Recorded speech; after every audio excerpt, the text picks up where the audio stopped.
Buenos días, vamos a empezar la clase del día de hoy.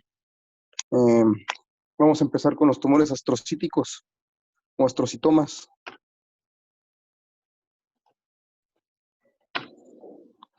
Bueno, recordando nada más, una vez más, la clasificación histológica en 4 grados.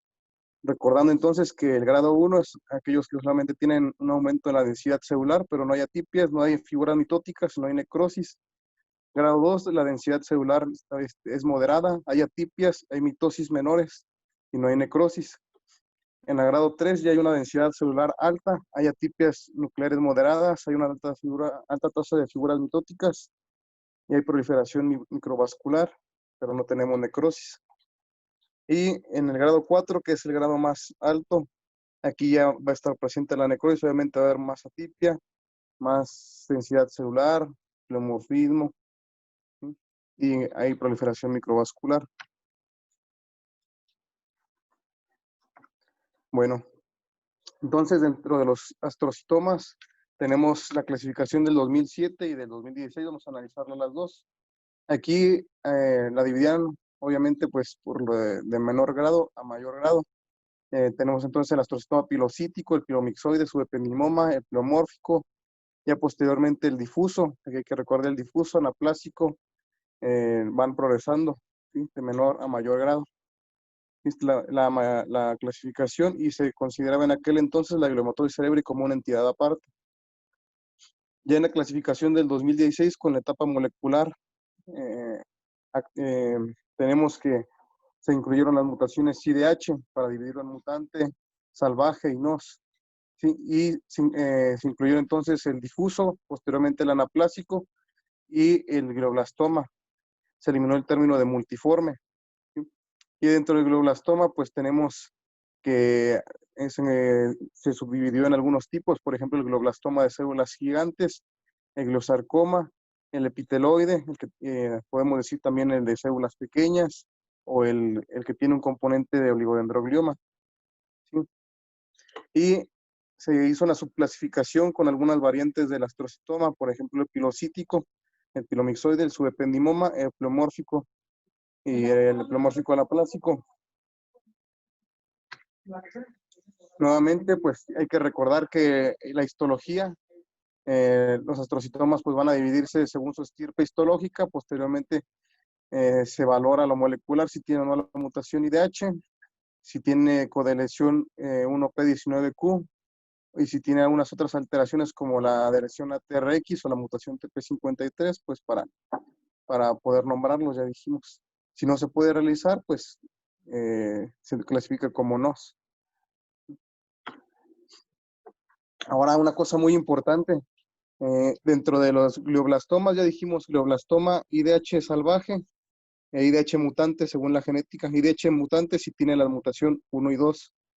Se pensaba que antes venían de un mismo estirpe, ahora se sabe que van a tener diferentes orígenes. El IDH salvaje es un origen primario.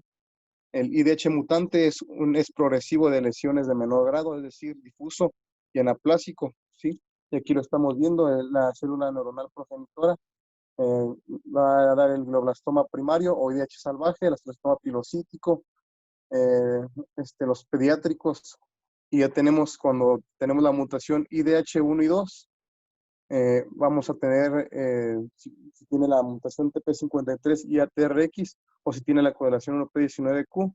¿Sí? Hay que recordar que cuando tiene la codelación 1P19Q va a ser oligodendroglioma, ¿sí? Y dependiendo de otro tipo de alteraciones, puede ser que sea un oligodendroglioma anaplásico. Si tiene IDH mutante, vamos a tener que si valorar si tiene la mutación TP53 y la TRX. Si las tiene, pues seguramente es un astrocitoma difuso, que con el tiempo puede progresar a un astrocitoma anaplásico y posteriormente a un glioblastoma secundario o IDH mutante. Entonces esto hay que tenerlo muy en cuenta, pese a que histológicamente un glioblastoma tipo mutante y tipo salvaje tienen características similares, no tienen un mismo origen en común.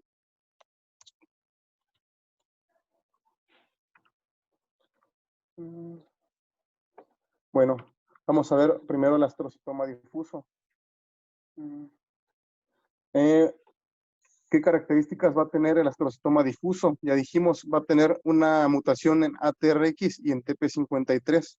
El rango de edad va a ser principalmente en adultos jóvenes.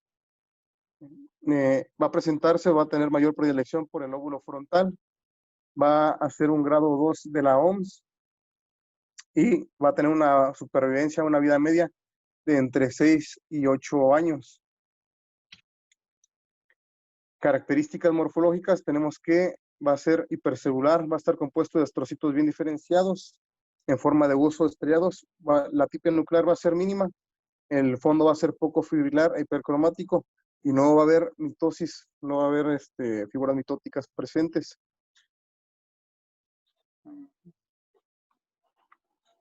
El cuadro clínico con el que van a debutar los astrocitomas difusos, vamos a tener que puede ser con crisis convulsivas, disartria, alteraciones en la visión, parecias, o como ya dijimos, se encuentra en el lóbulo frontal, pues vamos a tener alteraciones en el comportamiento, en la personalidad.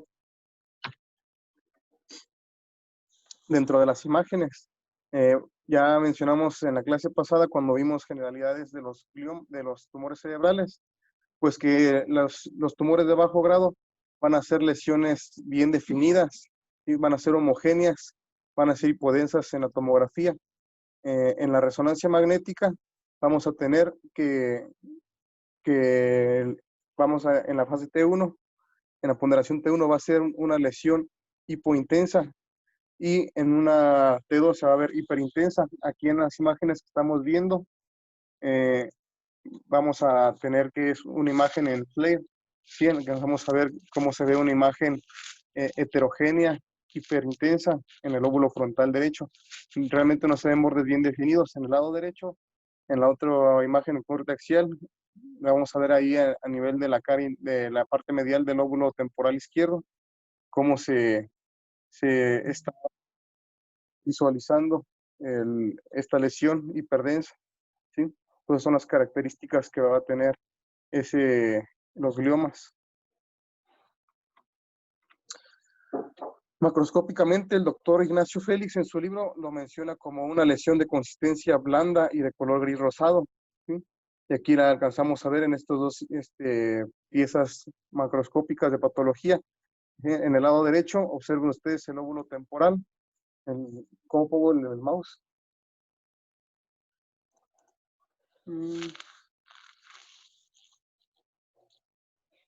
Bueno, aquí tenemos entonces esta imagen. Si observamos bien, no se alcanza a apreciar realmente una división entre el tejido sano y la lesión. Es muy tenue. Vean cómo están borrando ligeramente las circunvoluciones. ¿Sí? En esta otra lesión que está atravesando el cuerpo calloso, sí se alcanza a apreciar con mejor definición cómo está desplazando las fibras. ¿Sí? Entonces, ya son las características. Bueno, entonces ya dijimos, no hay mitosis, no hay necrosis, puede haber microquistes y hay atipia nuclear. ¿Sí? Vamos a ver una imagen entonces. Tenemos una fotomicrografía del lado izquierdo de un astrocitoma difuso, donde solamente se ve aumentada moderadamente la celularidad. ¿Sí? Vean, no hay pleomorfismo, no hay atipia. ¿Sí? No se ve realmente que esté muy vascularizado. ¿Sí? En el libro del doctor Ignacio Félix se menciona que hay microquistes y satelitosis, que son células tumorales alrededor de las neuronas, ¿sí? O también llamado fenómeno de Scherer, ¿sí? Y aquí en esta fotomicrografía del lado derecho alcanzamos a ver los microquistes, ¿sí? Muchos microquistes en la imagen, ¿sí? Aquí otra fotomicrografía donde también se muestran los microquistes, ¿sí? Y aquí el pleomorfismo que mencionábamos, que era muy tenue, muy moderado. Ya dijimos aquí también la fotomicrografía de otro astrocitoma difuso, donde hay baja celularidad y apenas se alcanza a ver una atipia nuclear. ¿Sí? Y en el lado derecho tenemos la degeneración mucoide. ¿Sí? Ahora, dentro de la inmunistoquímica, ¿a qué va a ser reactivo este? vamos a tener que va a ser para la proteína ácido glial fibrilar, también para la dimentina, y el índice de proliferación Ki-67 va a ser menor al 4%. Obviamente, como es una lesión de bajo grado, eh, como es una lesión del bajo grado, pues el índice de Ki-67 va a estar disminuido, ¿sí? Del grado derecho. Ahora, dentro del perfil genético, aquí hay que recalcar algo. Todo esto de lo que hemos estado hablando es del IDH mutante. ¿Por qué? Porque es el más frecuente, ¿sí? El astrocitoma difuso IDH salvaje es más raro, ¿sí? Bueno, dentro del perfil genético del astrocitoma difuso IDH mutante, pues obviamente va a estar presente las mutaciones IDH1 y 2, ¿sí? En el 90%, la IDH1 va a corresponder al alelo R132H, ¿sí? También vamos a tener la pérdida del ATRX, y dentro de los síndromes familiares va a estar relacionado con el síndrome de Lee-Fraumeni. Los gliomas difusos en adultos que no albergan la mutación IDH, independientemente del grado de la OMS, tienden a exhibir un comportamiento clínico más agresivo, ¿sí? Y eso ya lo hemos mencionado también dentro de los glioblastomas, ¿sí? Entonces, el mutante, IDH mutante, tiene mejor pronóstico que el tipo salvaje. Bueno, dentro de la era anterior de la molecular, se decía que la supervivencia de un paciente que tenía un astrocitoma difuso era de 6 a 8 años. Y esto es muy importante, la progresión maligna de un astrocitoma difuso a un glioblastoma puede tardar entre 4 y 5 años. En el estudio que maneja el libro de la WHO, o de la OMS, es que una supervivencia media, según el estudio que ellos hicieron, es de 10.9 años. ¿Qué características dan un peor pronóstico de la enfermedad? Un paciente que tenga más de 40 años, la estirpe histológica que se observe, el diámetro del tumor que sea más de 6 centímetros o que esté cruzando la línea media, y los déficits neurológicos que esté provocando previamente la cirugía. Sí, ahora vayamos a analizar el astrocitoma gemistocítico, que este va a ser o se va a caracterizar por la presencia de gemistocitos, ¿sí? O son astrocitos neoplásicos. ¿Para qué debe tener un astrocitoma gemistocítico para que considerarse como tal? Debe constituir más del 20% de estos gemistocitos de todas las células tumorales. Dentro de los astrocitomas difusos, hay que mencionar que es una subdivisión del astrocitoma difuso en el gemistocítico. Va a corresponder al 10% de todos los gliomas de bajo grado o grado 2. La edad de presentación más frecuente va a ser 40 años. La relación hombre-mujer va a ser de 2 a 1.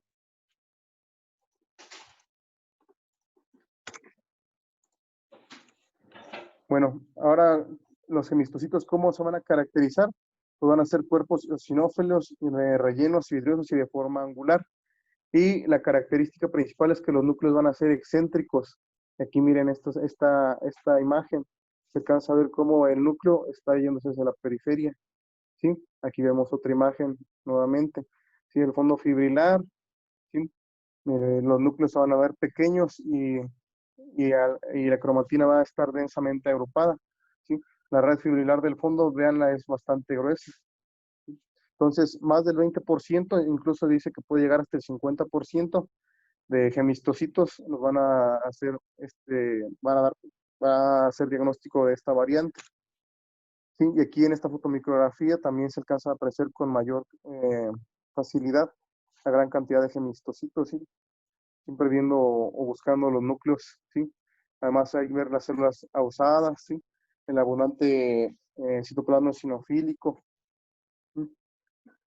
Y también menciona que algo que se puede apreciar en este tipo de patología es el infiltrado linfocitario perivascular, ¿sí? Como en esta imagen, ¿sí? Tenemos el vaso y el infiltrado alrededor del vaso, ¿sí? Y acá alcanzamos a ver los gemistocitos. Bueno, del astrocitoma gemistocítico también va a tener una progresión hacia astrocitoma anaplásico, que también se va a subdividir en gemistocítico, y obviamente posteriormente a un glioblastoma IDH tipo mutante. También va a tener la mutación TP53 y el y va a ser reactivo a la proteína ácido glial fibrilar. Sí, aquí lo tenemos, obviamente, la proteína ácido glial fibrilar y el índice del P53.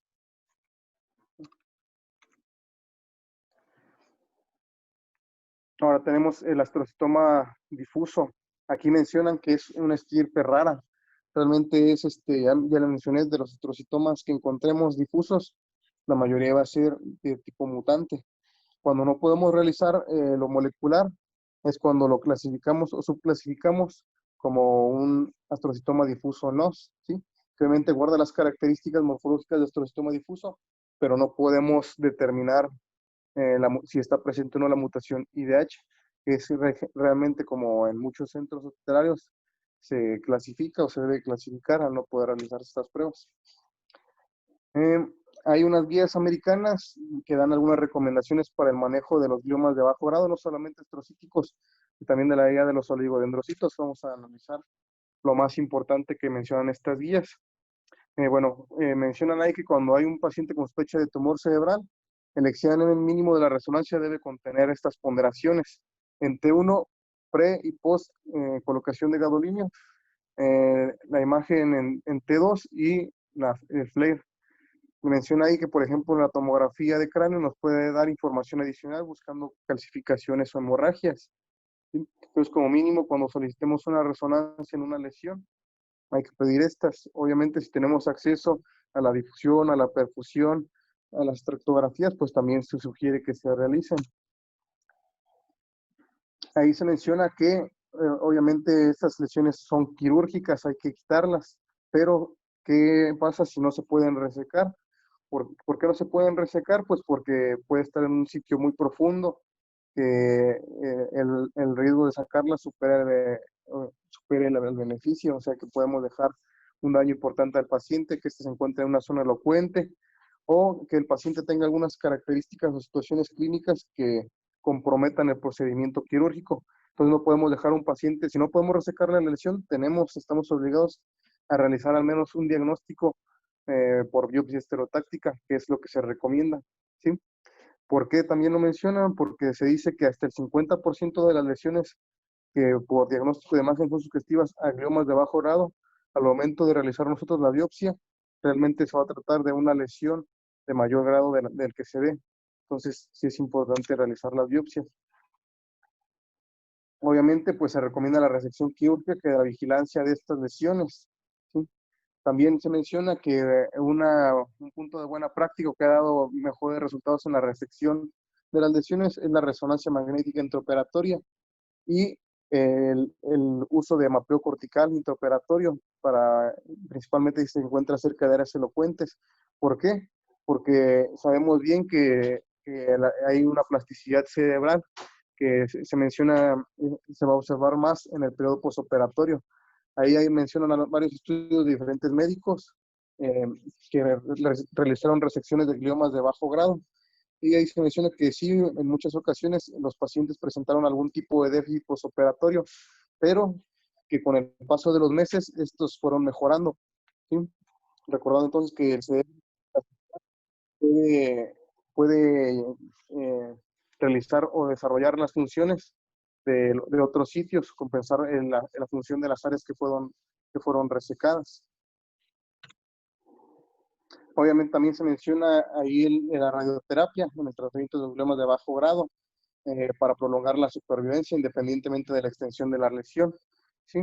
¿Qué beneficios se veía con la resonancia, con la radiación postquirúrgica? Pues que los pacientes tenían mejor control de las crisis convulsivas si las presentaba, y se decía que se podía realizar si la resección que se realizó fue subtotal. Sí, también el uso de dosis más bajas de la radioterapia que una dosis más altas, podía usarse dosis de 45 a 50 frente a las 59 a 64. Y en algunas otras se puede incluso decidir retrasar la radioterapia hasta que se presente una recurrencia o una progresión de la enfermedad, ¿sí? Era otra indicación de la radioterapia. Ahora, ¿qué situaciones podemos tomar en cuenta para para nosotros pensar que el paciente va a tener un mal pronóstico y si es candidato o no a radioterapia, pues ya les habíamos dicho que son pacientes que tienen más de 40 años, que se confirma por histología que es una lesión astrocítica, el diámetro mayor a 6 centímetros, que desplaza la línea media y que hay un déficit preoperatorio. ¿Sí? De la terapia coadyuvante con quimioterapia, se menciona que se puede aplicar, ya sea combinada o solas, cuando hay un tumor residual, es decir, cuando por la resonancia magnética postoperatoria alcanzamos a ver que hay 1 centímetro de lesión, o cuando el diámetro de la lesión es mayor a 4 centímetros, o cuando el paciente va a tener más de 40 años. Y de la recurrencia, obviamente, es muy importante determinar la mutación IDH. ¿Por qué? Porque los gliomas de bajo grado con mutación IDH, obviamente van a tener un tiempo de recurrencia más corto. ¿Sí? Ahí también mencionan de la temozolomida, que es en la quimioterapia el manejo o el medicamento que se utiliza para las recurrencias. ¿Sí? ¿Por qué? Porque puede mejorar los síntomas clínicos. Y ya mencionamos que puede combinarse con la radioterapia o darse solas, una u otra. Y también, obviamente, si el paciente no recibió radioterapia postquirúrgica, se debe o se recomienda el uso de radioterapia en la recurrencia. ¿Sí?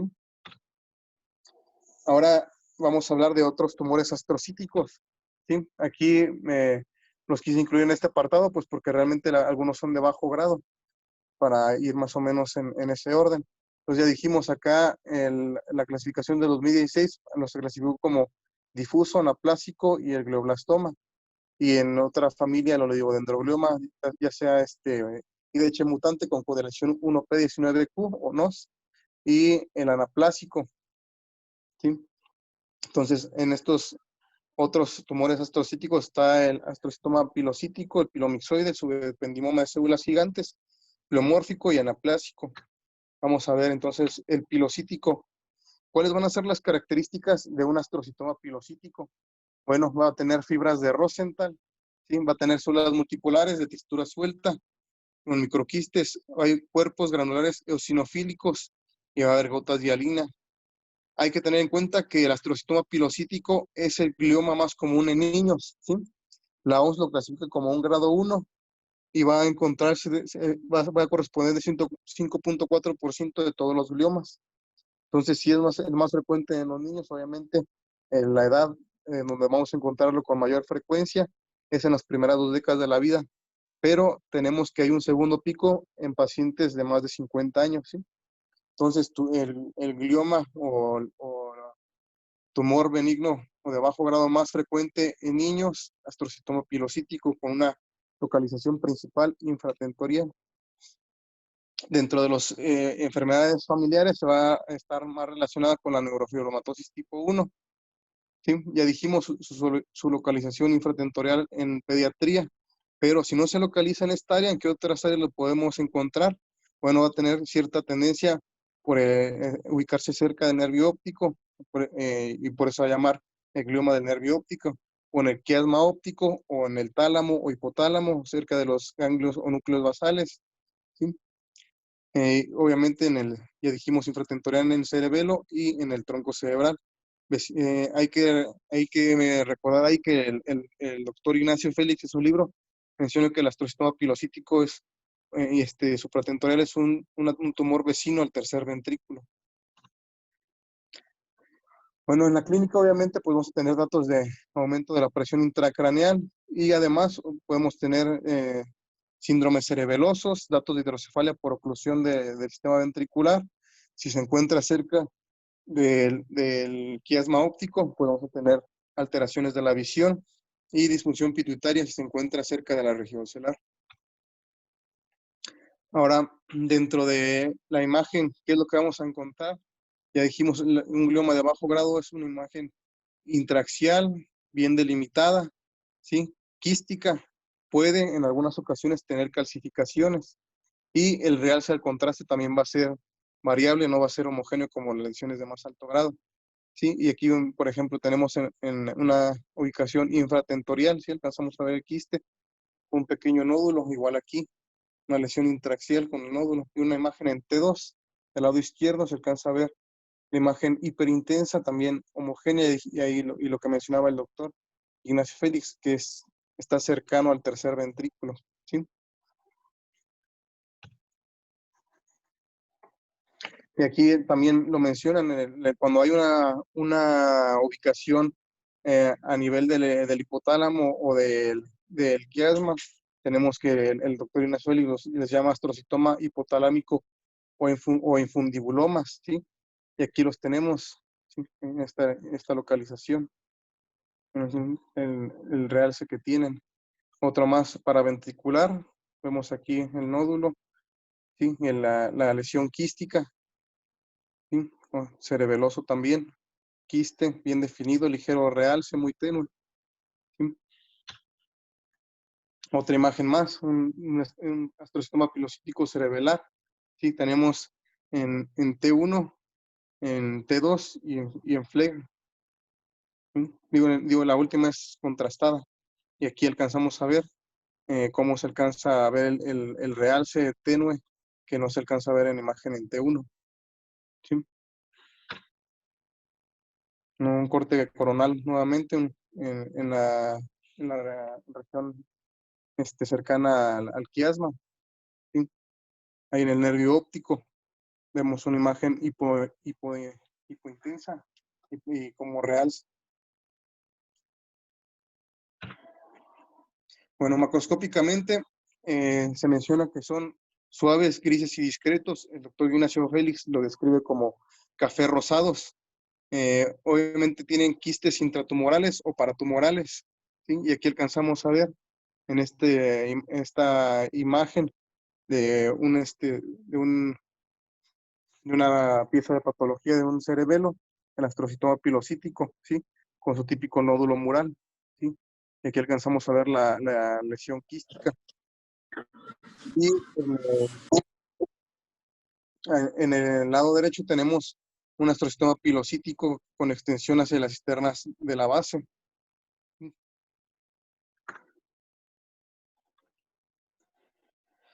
Bueno, ahora dentro de la microscopía tenemos que va a tener un patrón bifásico típico. Ahí están presentes las fibras de Rosenthal. Acuérdense bien de las fibras de Rosenthal, que también va a ser típico verlos en el ganglioglioma, ¿sí? Tenemos células multipolares, microquistes.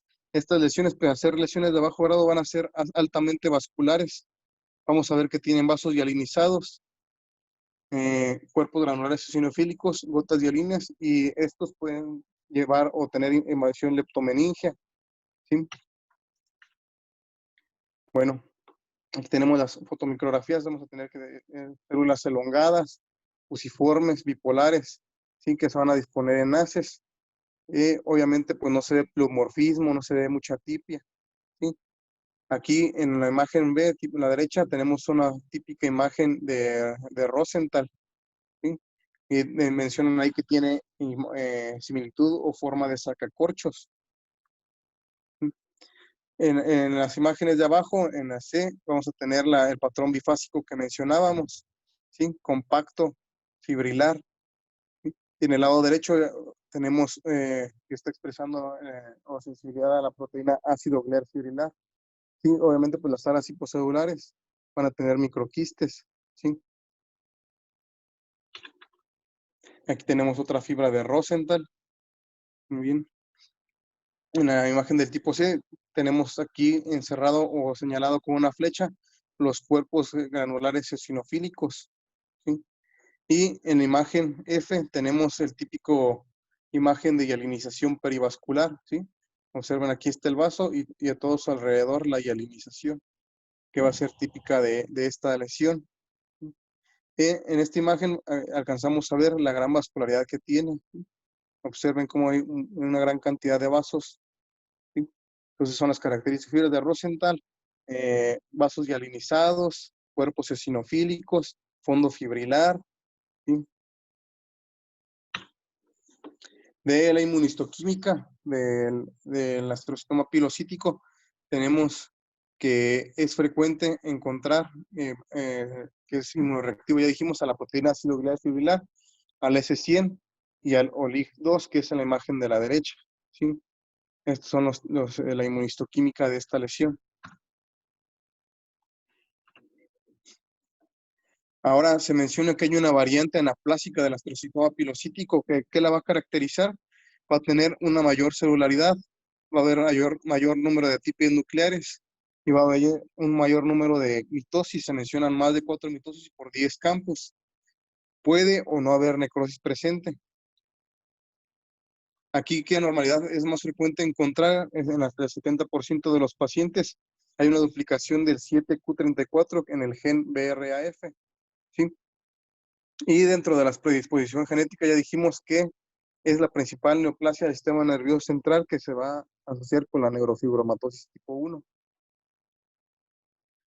El pronóstico de esta lesión va de 5 a 10 años y cuando se reseca completamente tiene un buen pronóstico. Se menciona que hay un 95% de supervivencia después de una resección quirúrgica exitosa. La malignidad, pues sí, aunque sí progresa, pues eso es baja, es el 0.9%. Y la recidiva de esta lesión, incluso después por radiación, puede alcanzar casi el 2%. Tenemos otra variante que es el astrocitoma pilomixoide. Este va a ser un grado 2 de la OMS. Este va a ser una variante del astrocitoma pilocítico. Y a diferencia del astrocitoma pilocítico, se va a presentar en pacientes mucho más jóvenes. Incluso se menciona que la mediana de edad va a ser 10 meses, pero sí puede encontrarse en niños un poco mayores. ¿Cuál va a ser su localización más frecuente? Va a ser la región hipotalámica o la quiasmática, que la quiasmática va a ser la más común. Y otros sitios donde lo podemos encontrar va a ser tálamo, cerebelo, el tallo, el lóbulo temporal y la médula espinal. Aquí algo característico de la imagen es que se menciona que es hipointenso en T1 e hiperintenso en T2. ¿Sí? Le dijimos ahí su localización más frecuente. ¿Y cuáles van a ser dentro de las microfotografías que vamos a encontrar? Pues que va a tener una disposición angiocéntrica de las células tumorales bipolares monomorfas. En el fondo va a ser un elipsoide prominente, ¿sí? Y aquí vamos a tener esta imagen de la derecha típica de una disposición angiocéntrica o perivascular de las células tumorales, ¿sí? Que esto va a ser una imagen o va a ser característico para el diagnóstico de un astrocitoma pilomixoide, esta disposición perivascular o angiocéntrica, ¿sí? Y aquí pues vemos obviamente el fondo mixoide. Dentro de la inmunistoquímica de estas lesiones, pues ya como todas las anteriores, es la sensible a la proteína ácido vial fibrilar, a la proteína S100 y a la vimentina. El astrocitoma subependimario de células gigantes. Tenemos que este astrocitoma subependimario de células gigantes va a ser una lesión benigna también, un grado 1 de la OMS. Va a ser de crecimiento lento y va a estar compuesto por astrocitos ganglionares, que va a surgir muy frecuente típicamente de los ventrículos laterales. Aquí, relacionado con otro tipo de patologías, es que va a ser la neoplasia del sistema nervioso central más común en pacientes que padecen esclerosis tuberosa. De los rangos de edad, pues va a ser más frecuente dentro de las primeras 2 décadas de la vida. Y ya dijimos que surgen de las paredes laterales de los ventrículos laterales, que va a estar adyacente al foramen de Monro. Este va a ser característico que se presente con crisis convulsivas o epilepsia y pues datos que van a ser secundarios al aumento de la presión intracraneal. Y además esta lesión va a poder tener diseminación con metástasis en gotas a través del líquido cefalorraquídeo. Y aquí lo tenemos, un corte axial y cortes coronales de la lesión. Vemos que aquí, como va a ser, se menciona que es hipointenso en T1 e hiperintenso en T2 y tiene un realce muy marcado u homogéneo con aplicación en medio de contraste. ¿Sí? Entonces, si se relaciona con las células del tercer ventrículo, pues vamos a tener que tiene una apariencia o disposición aparente intraventricular. Aquí lo vemos también, esta lesión, que todas son fases contrastadas. está realizando homogéneamente a la aplicación del medio de contraste. ¿Sí?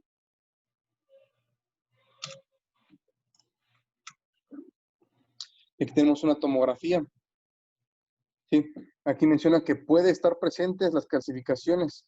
¿Sí? Este es de un paciente con esclerosis tuberosa. ¿Sí? Aquí se alcanzan a apreciar. Y en la imagen de la B tenemos una imagen en T1, ¿sí? Donde se alcanza a ver la lesión hipointensa a nivel del tercer ventrículo. ¿Sí?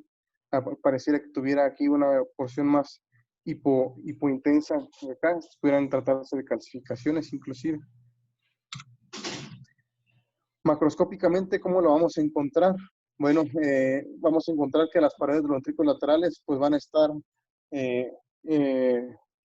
vas a encontrar sobre las paredes de los ventrículos laterales a nivel de núcleos de la base, ¿sí? Aquí tenemos la lesión. Pueden ser lesiones multinodulares delimitadas. Aquí tenemos, por ejemplo, vean aquí estas imágenes, pues corresponde a esta pieza a un paciente con esclerosis tuberosa. ¿Sí? Entonces aquí se alcanza a ver las lesiones típicas en las piezas macroscópicas.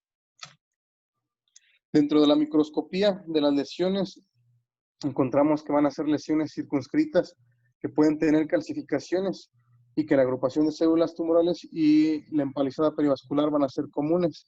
Sí, aquí vemos, pareciera que hay empalizada perivascular. Acá tenemos otro vaso. Acá tenemos otro vaso. Aquí se menciona que hay una población mixta de células poligonales y colección de células tumorales grandes. Entonces parecen pseudo rosetas perivasculares. Sí, tenemos el vaso y las células alrededor. Pseudo rosetas perivasculares. Y aquí igual tenemos la población mixta, ¿sí? Vean la forma muy variada de las células. Parece que son poligonales. ¿Sí?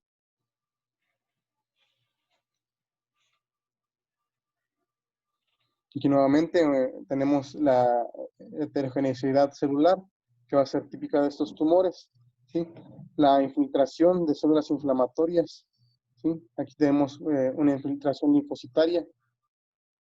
Y aquí menciona que en la imagen C puede haber calcificaciones multifocales. ¿Sí? Entonces hay que recordar que pueden estar presentes esas calcificaciones. Entonces vean las características de las células.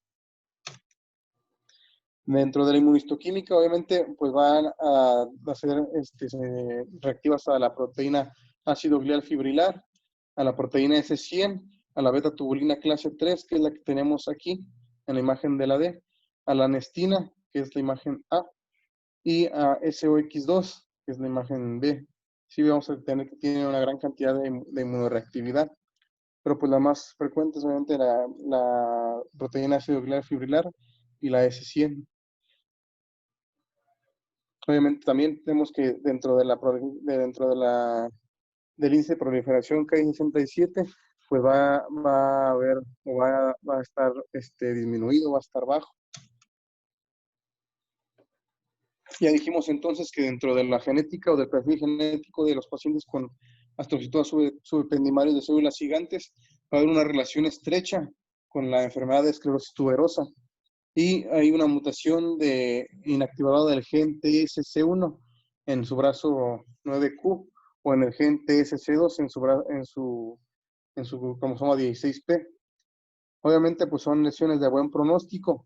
Aquí se menciona que los pacientes que tienen diagnóstico de esclerosis tuberosa hay que hacerle resonancias seriadas cada 1 a 3 años hasta los 25 años de edad para descartar que se presente este tipo de lesiones. Ahora tenemos el jantoastrocitoma pleomórfico. Dentro de este, pues vamos a tener que son células alargadas, pleomórficas, multinucleadas. Van a estar lipidizadas, van a expresar la proteína ácido glial fibrilar, van a estar rodeadas por una red de reticulina con cuerpos granulares eosinofílicos. Obviamente, pues es una lesión de bajo grado, va a ser una baja actividad mitótica. Dentro de las mutaciones vamos a tener que estar presente la mutación BRAF B600E y pues va a corresponder al menor del 1% de todas las lesiones primarias. Se va a presentar principalmente en niños y adultos jóvenes y 2 de las terceras partes de todos los pacientes que van a presentar este tipo de lesión van a ser menores de 18 años. ¿Qué localización va a encontrarse? Pues va a ser superficial en los hemisferios cerebrales. Va a tener una predisposición principalmente por el lóbulo temporal y este puede afectar las meninges, las leptomeninges. Se clasifica como un grado OMS de la OMS y es una lesión con buen pronóstico. Se menciona que hay hasta el 90.4 de supervivencia, pero también tiene una recurrencia muy alta, de 70.9%. Al encontrarse entonces una localización por frecuencia temporal, pues obviamente la sintomatología principal con la que va a debutar pues van a ser las crisis convulsivas. Y aquí en la imagen derecha pues tenemos una imagen macroscópica típica de un jantotrostoma pleomórfico con las áreas amarillas que van a corresponder a la parte jantomatosa del tumor. Dentro de la imagen, pues obviamente si dijimos que tiene relación con las leptomeninges, vamos a tener que es una imagen supratentorial con tendencia a la periferia. Puede tener una consistencia o componente quístico, ¿sí? Porque se va a relacionar con las leptomeninges. Sí, vamos a verlo hipointenso en T1 con el componente quístico, hiperintenso en T2, que va a realzar su nódulo a la aplicación del medio de contraste. Y aquí tenemos nuevamente cómo está invadiendo o muy adyacente a las leptomeninges. Sí, aquí otra vez nuevamente vemos cómo se presenta en el lóbulo temporal por frecuencia, ya dijimos, superficial, con su componente quístico. Ahora, ¿qué características va a tener? ¿Por qué se llama jantostrocitoma? Pues porque hay, ya dijimos, presencia de células jantomatosas grandes, multinucleadas, con acumulación intracelular de lípidos. Y pleomórfico, pues ¿por qué? Porque es una apariencia histológica variable. Sí pueden entrelazarse células gigantes, astrocíticas, pueden estar mono o multinucleadas. Y pues los núcleos van a también presentar una gran variación, un pleomorfismo. Bueno, tenemos que los cuerpos granulares van a ser intensamente eosinofílicos o pálidos, va a tener fibras de reticulina, la mitosis va a estar disminuidas, van a presentarse menos de 5 mitosis por 10 campos. Dentro de la inmunistoquímica, pues va a ser reactivo a la proteína ácido glial fibrilar y al S100. Y también puede ser reactivo a la sinaptofisina, al neurofilamento, a la tubulina fase 3 y al MAP2. Y aquí la tenemos, ¿sí? Se menciona que en la imagen A tenemos un astrocitoma pleomórfico cerca de las leptomeninges. Aquí en el B tenemos los cuerpos granulares, eosinofílicos, ¿sí? Se alcanzan a apreciar. Y dentro de la imagen de la C tenemos también, vamos a ver un pleomorfismo muy marcado. Vean la gran variabilidad que hay en las características de las células. Hay células grandes, como estas multinucleadas. Hay unas células un poquito más pequeñas. Sí, es la característica de este. Y aquí vemos cómo hay una infiltración linfocitaria dentro de las células ganglionares maduras. ¿Sí? Entonces, la característica de esta lesión. Y pues ya dijimos que el jantostrocitoma pleomórfico va a ser inmunoreactivo a la proteína ácido glial fibrilar, que es la lesión de la imagen de la izquierda, y a la sinaptofisina, ¿sí? Que es esta del lado derecho. Bueno, ¿qué pronóstico va a tener esta lesión? Obviamente ya dijimos que la tasa de supervivencia libre de recurrencia 5 años va a ser de 70.9%. Y la general va a ser a 5 años va a ser de hasta el 90%, entonces las lesiones son de buen pronóstico. Tenemos otra variante del jantostrocitoma pleomórfico, que es una variante anaplásica, ¿sí? Aquí, recordando entonces que la otra tenía menos de 5 mitosis, aquí puede haber más de 5 mitosis. Y como las lesiones de más alto grado, obviamente, puede haber necrosis presente. La clasifican como un grado 3 de la OMS y obviamente pues la predisposición o localización donde vamos a encontrar va a ser en el lóbulo temporal también y también dijimos que se presentan por crisis convulsivas. Aquí, a diferencia de la otra, si la recordamos, es más definida.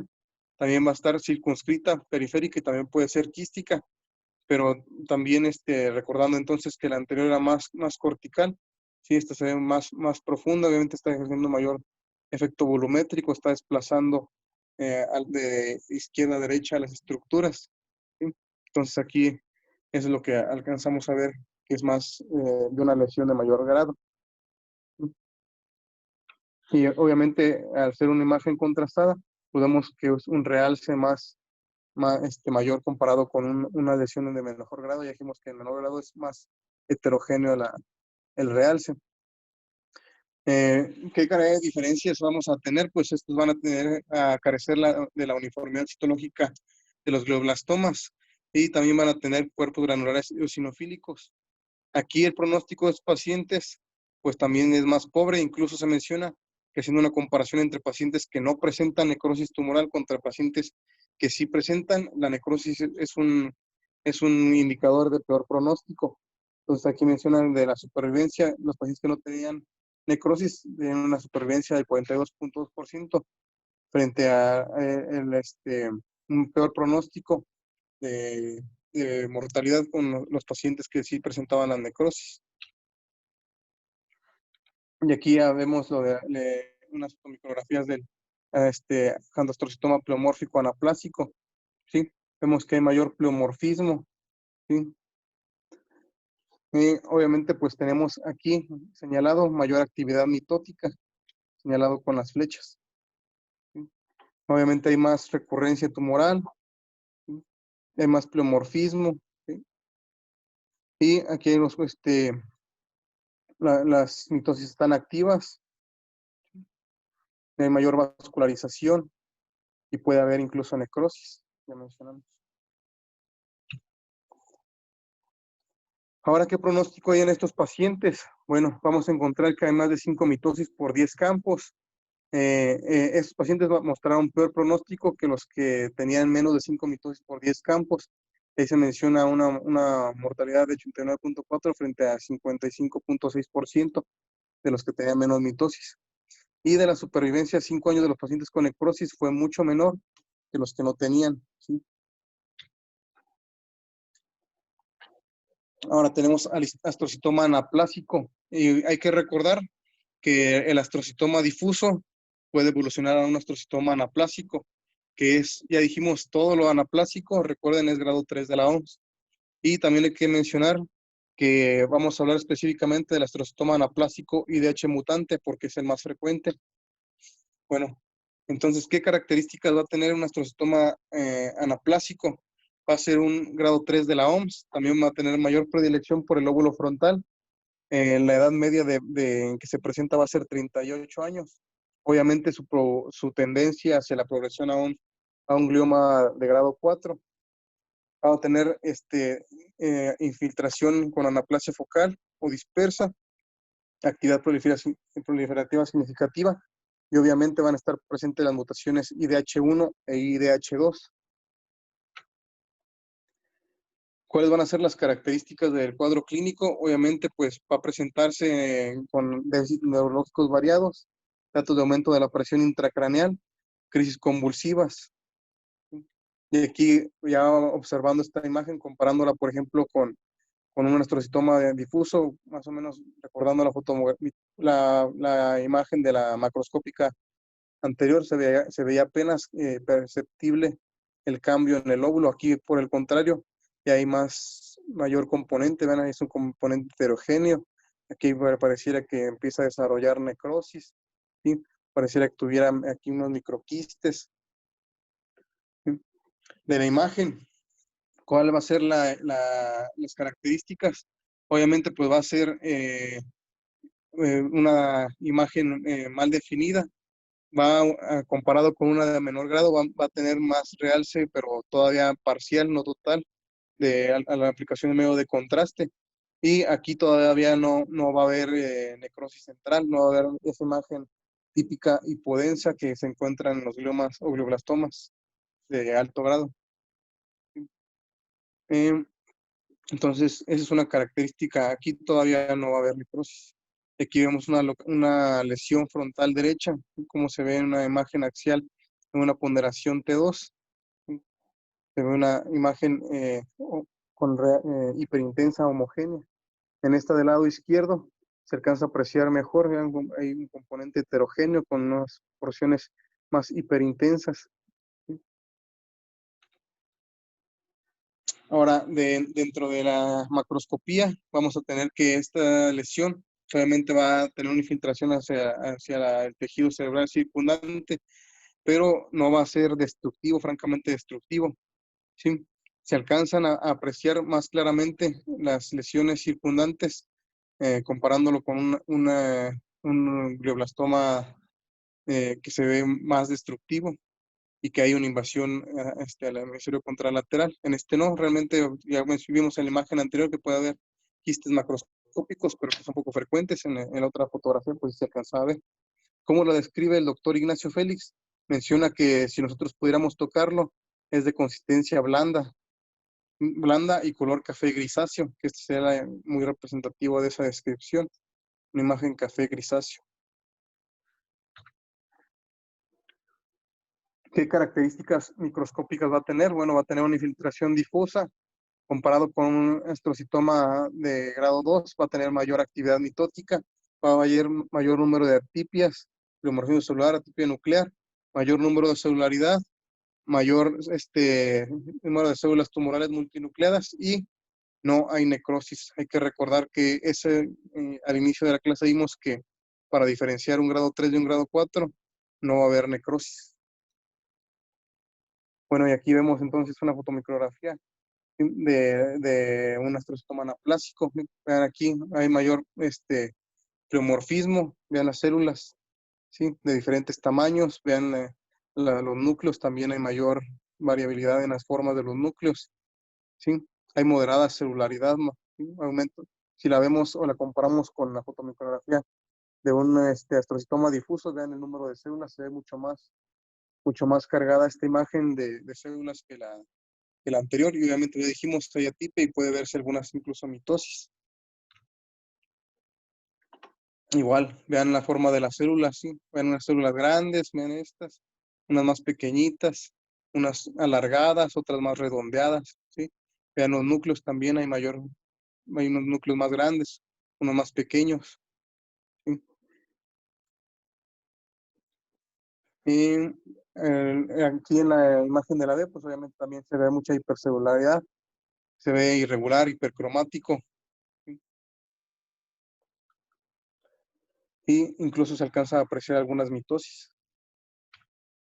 Bueno, una vez más, de la inmunistoquímica, igual que todas las lesiones anteriores, es positivo para la proteína ácido glial fibrilar. Y hay que recordar que en los gliomas grado 2, el índice de proliferación Ki67 era menor a 4. Aquí en un astrocitoma anaplásico va a ser del 5 al 10%. Y vean todos estos puntitos que en las anteriores no se veían tanto, incluso cuando vimos Ki67 en los astrocitomas anteriores, el pilocítico, etcétera. Vean cómo el índice de proliferación Ki67 está mucho más elevado, ¿sí? en esta imagen. Obviamente, ya mencionamos estas tres mutaciones que son las más frecuentes. La mutación IDH1-2 tiene que estar presente. La mutación en TP53 y el ATRX también, ¿sí?